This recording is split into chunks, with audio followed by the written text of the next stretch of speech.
tahun 2008, Indonesia menempati posisi ketiga di bawah Tiongkok dan India dengan jumlah perokok terbanyak di dunia. Kampanye untuk mengurangi jumlah perokok di Indonesia kian gencar dilakukan oleh pemerintah.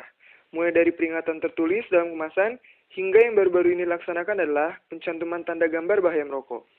Jumlah perokok di Indonesia terus meningkat, seiring tidak terkendalinya produksi rokok di Indonesia. Tahun 1995, jumlah perokok di Indonesia mencapai 27% dari jumlah penduduk Indonesia, sedangkan tahun 2011, jumlah perokok meningkat menjadi 36%. Untuk penduduk pria, jumlah perokok mencapai 50% pada tahun 1995 dan meningkat menjadi 67% pada 2011. Sedangkan penduduk wanita mencapai 1% pada tahun 1995 dan menjadi 4% pada 2011. Sejak kapan minum rokok?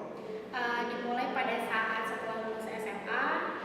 Ya, sebetulnya itu contoh dari teman-teman. Jadi lingkungan itu semuanya memang kebanyakan perokok. Dan setelah itu kita disuruh coba. Lalu juga sebetulnya memang ada masalah. Jadi masalah itu cukup complicated banget dan itu akhirnya bikin seorang perokok. Sebetulnya tahu banget, dan itu sebetulnya memang banyak juga yang kasih tahu bahwa bahayanya memang ke depannya, apalagi gue sebagai cewek.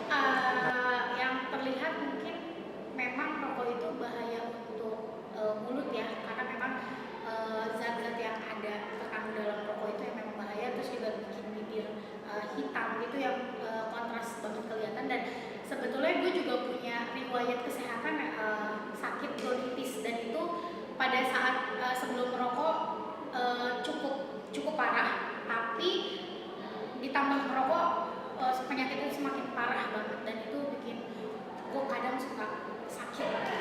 Pesan-pesannya untuk para anak remaja ataupun siapapun orang yang memang dia perokok, jangan pernah mencoba untuk pemula, dan untuk yang masih merokok sampai sekarang harap hentikan, karena memang bahayanya itu sangat luar biasa sekali, dan itu memang menyebabkan kematian. Banyak juga beberapa contoh, juga kalau misalkan ada masalah, ini sedikit cerita.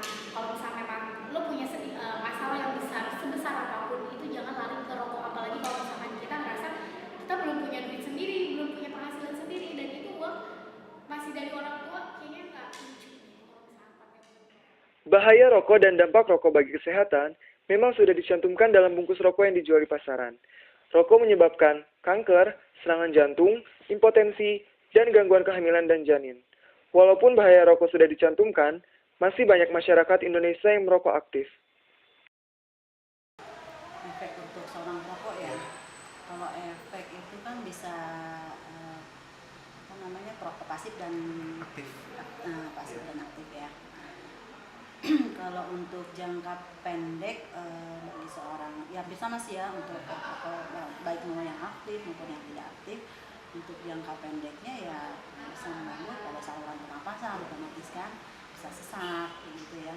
Untuk jangka panjangnya ya terjadinya penyakit-penyakit yang sekarang ini penyakit PTM ya, disebut dengan penyakit tidak menular kayak gitu kan. Itu kan efeknya bisa dengan penyakit jantung gitu kan, terus penyakit kanker ya yang banyak terjadi itu, terus di saluran pernapasan. Buat yang kalangan wanita itu kanker ya, bisa kanker, terus bisa juga terjadi kemandulan.